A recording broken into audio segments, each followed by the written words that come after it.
Hazrat Shaqiq states that Hazrat Abdullah bin Masud radiyallahu anhu said, when we performed the prayer along with the Prophet sallallahu alaihi wasallam, we before supplicating salutation for the bondsman said, salutation be upon Allah Jalla Jalaluhu, salutation be upon Jibreel, salutation be upon Mikael, salutation be upon so and so.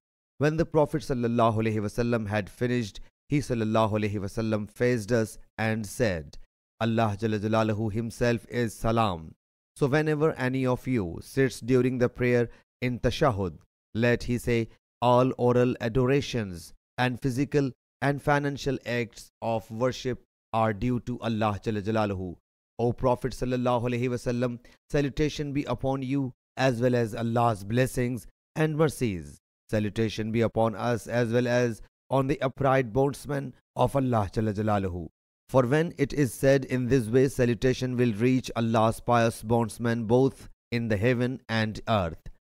He should then say, I testify that there is no worthy of worship save Allah Jalla Jalaluhu, and I testify that Hazrat Muhammad sallallahu alaihi wasallam is his bondsman and apostle. Then he has option to choose any supplication he pleases. Sahih Bukhari, Hadith number 6230.